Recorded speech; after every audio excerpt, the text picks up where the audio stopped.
นายกรัฐมนตรีของเกาหลีใต้ออกมาเตือนพลเรือนของเกาหลีใต้ให้หลีกเลี่ยงเดินทางเข้ามาประเทศกัมพูชาถ้าไม่จำเป็นทุกคนสำนักข่าวในเกาหลีใต้ก็ออกมาตีข่าวทั่วประเทศเนาะว่าห้ามพลเรือนนักท่องเที่ยวเดินทางเข้ามาประเทศกัมพูชาเพราะว่านี่คือประเทศที่มีนักสแกมเมอร์ที่ใหญ่ที่สุดในโลกสหรัฐอเมริกาคว่ำบาตรเขมรทุกคนเพราะว่านี่คือเป็นประเทศที่เลี้ยงแก๊งคอร์เซนเตอร์หรือว่าสแกมเมอร์พวกหลอกลวงทางออนไลน์ในปีที่ผ่านมาเนาะมีนักท่องเที่ยวเกาหลีใต้เสียชีวิตอยู่ที่กัมพูชาเขามีข้อสงสัยว่าอาจจะถูก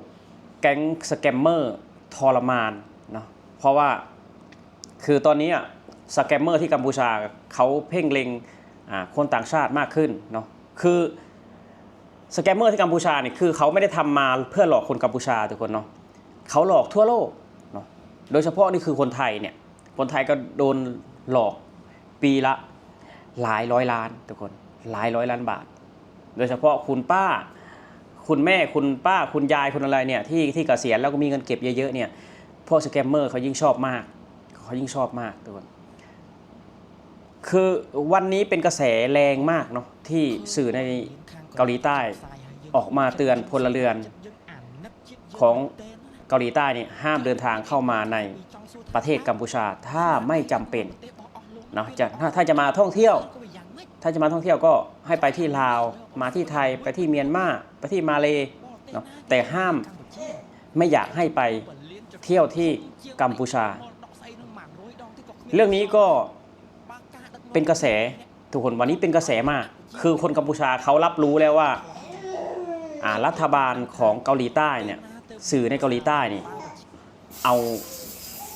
เรื่องราวสแกมเมอร์อยู่ในกัมพูชาออกมานำเสนอออกมาเตือนพลเรือนเนาะออกมาเตือนพลเรือนคนงานกัมพูชาที่อยู่ในเกาหลีใต้ได้รับผลกระทบเนาะได้รับการจับตามองจากคนเกาหลีใต้เพราะว่าสื่อในเกาหลีใต้นำเสนอข่าวเกี่ยวกับกัมพูชาเนาะเพราะทีนี้เนี่ยแรงงานเขมรอยู่ในกัมพูชาเนี่ยคุณจะไปจับธงชาติเขมรแบบนี้ไม่ได้แล้วนะอยู่ที่เกาหลีใต้เนาะจับธงชาติไม่ได้แล้วบางคนได้รับผลกระทบเนาะได้รับผลกระทบจากสายตาคนเกาหลีใต้บางคนถึงขั้นไล่ลงรถเมล์ว่าต้นไปอ่านในโซเชียลทุกคนไปอ่านในโซเชียลคือประเทศกัมพูชาเนี่ยไม่มีแต่ประเทศไทยประเทศลาวที่เกลียดคนกัมพูชาตอนนี้ทั่วโลกเขาให้ใบเหลืองเนาะให้ใบเหลืองกัมพูชาแล้วตอนนี้เพราะว่าแหล่งรวมสแกมเมอร์เนี่ยมันไม่ได้หลอกแต่คนไทยคนลาวมันหลอกคนไปทั่วโลกเนาะเป็นประเทศที่ไม่ปลอดภัยเป็นประเทศที่มีอาชญากรรมเป็นประเทศที่หลอกลวงทางออนไลน์มากที่สุดทุกคนเนาะบางคนทำงานที่เกาหลีใต้คนงานกัมพูชานั่งกินข้าวอยู่เห็นสื่อของเขมรเห็นสื่อของเกาหลีใต้ทุกคนเห็นสื่อเกาหลีใต้ออกมานำเสนอแล้วก็แปะธงชาติเขมรอยู่ยากเลยครับทุกคนคุณจะทำเหมือนเดิมไม่ได้นะคุณจะทำเหมือนเดิมไม่ได้อินฟลูเอนเซอร์เขมรบอกว่าประเทศเขมรนี่ไม่มีแก๊งคอร์เซนเตอร์หรือว่าสแกมเมอร์ไม่มีเนาะไม่มีมันอยู่ที่ไหนแต่ว่าสื่อหรือว่าคนทั่วโลกเขารู้จักว่านี่คือแก๊งสแกมเมอร์ที่ใหญ่ที่สุดในโลกเนาะแต่คนกัมพูชากลับไม่รู้ไม่เห็นกลับมองว่าไม่รู้ไม่เห็นมาต้นคิดว่าหลายๆประเทศนะจะคว่ำบาตรกัมพูชาปีนี้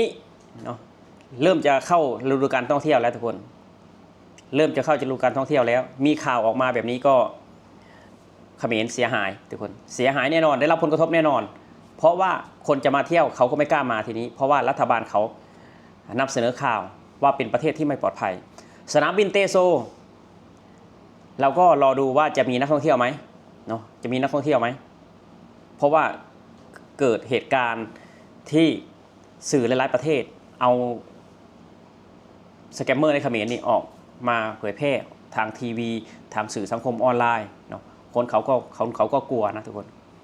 คนเขาก็กลัวเขาจะมาท่องเที่ยวคือคนท่องเที่ยวเขาชอบความมีความสุขและก็ปลอดภัยที่สุดเพราะฉะนั้นแล้วปีนี้ทุกคนเริ่มเข้าฤดูกาลไฮซีซั่นแล้วเนาะไฮซีซั่นแล้วรับรองว่า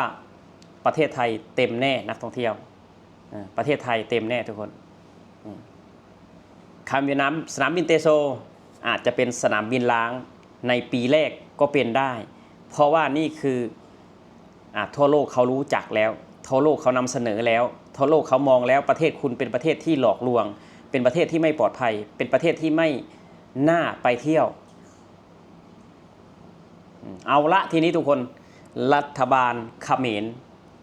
ไอ้ฮุนเซนนี่รอถังแตกได้เลยรอถังแตกได้เลยคือตอนนี้เงินจากนักท่องเที่ยวก็ไม่ได้เข้าประเทศเงินจากแรงงานในประเทศไทยก็ไม่ได้เข้าประเทศ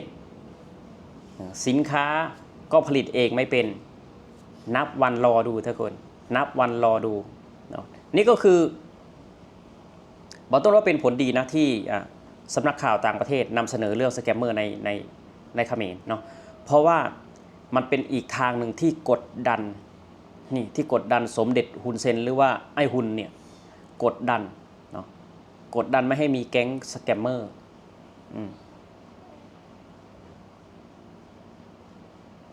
นี่คือเรื่องราวที่มันเกิดขึ้นทุกคนวันนี้เนาะเรื่องราวที่มันเกิดขึ้นสาวเขมรออกมาอัดคลิป TikTok เนาะว่าประเทศเกาหลีนี่อยู่ยากแล้วตอนนี้อยู่ยากแล้วคือเกาหลีเขาไม่ได้ทำร้ายคนงานกัมพูชานะแต่ว่าโดนจับตามองทุกคนโดนจับตามองว่านี่คือคนนี้มาจากประเทศที่มีแก๊งสแกมเมอร์ที่ใหญ่ที่สุดเขาเพ่งเล็งไม่เหมือนเดิมแล้วนะคนเขมรบางต้นจะบอกไม่เหมือนเดิมแล้วประเทศของพวกคุณไม่เหมือนเดิมนะไม่ได้เจริญขึ้นนะแต่ว่าจะโดนคว่ำบาตรจากนานาชาตินักท่องเที่ยวก็ไม่อยากมาประเทศคุณแล้วสนามบินเตโชที่พวกคุณอวดนักอวดหนาว่าเทียบเท่ากับสนามบินสุวรรณภูมิอาจจะเป็นสนามบินล้างในปีแรกก็เป็นได้พวกคุณอย่าเพิ่งดีใจพวกคุณอย่าเพิ่งอวดว่าสนามบินเตโซนี่เทียบเท่ากับสนามบินสุวรรณภูมิพวกคุณเอาอะไรมาวัดเนาะคือสนามบินสุวรรณภูมิเป็นสนามบินที่ดีอันดับ10นะทุกคนติด1 ใน 10ของโลกนักท่องเที่ยวประเทศไทยเนี่ยนักท่องเที่ยวต่างชาติที่มาเที่ยวประเทศไทยติดอันดับ1เนาะปีที่แล้วปีนี้อีกบอกต้นว่าสุดยอดเนาะบอกต้นว่าเพิ่มขึ้นทุกปีเอาละทีนี้ทุกคนคือรัฐบาลเขมรรอได้เลยเนาะรอได้เลยคุณบอกว่าคุณไม่ใช้เงินบาทคุณแบนสินค้าไทยมรสุมชีวิตของประเทศคุณมันเข้าหลายๆทางเนาะมันเข้าหลายทางด่านปิดแรงงานมาทำงานในประเทศไทยไม่ได้โดนต่างชาติคว่ำบาตรโดนต่างชาติเอาเรื่องราวสแกมเมอร์ของพวกคุณนี่ไปนำเสนอทั่วโลกพวกคุณมรสุมเข้าแล้วตอนนี้ก็รออย่างเดียวนะครับคือไม่ได้รอพวกคุณรวยนะคือรอพวกคุณถังแตกตอนนี้ถ้าคุณไม่จัดการพวกแก๊งสแกมเมอร์ให้เร็วที่สุดเพราะว่าทั่วโลกเขาโดนหลอกลวงประเทศคุณเป็นประเทศที่ไม่ปลอดภัยทรมานจับคนไปทำงานแก๊งสแกมเมอร์หรือว่าแก๊งคอลเซ็นเตอร์หลอกลวงเอาไฟฟ้าช็อตทรมานทุบตีเพื่อหายอดหารายได้ให้พวกคุณคือตอนนี้พวกคุณต้องจริงจังละถ้าไม่จริงจังพวกคุณก็อาจจะอยู่ประเทศเดียวนะที่ประเทศอื่นไม่ครบโอเคครับทุกคนนี่คือเรื่องราวที่มันเกิดขึ้นเนาะแก๊งสแกมเมอร์อยู่ในเขมรนี้ตอนนี้ดังไปทั่วโลกแล้ว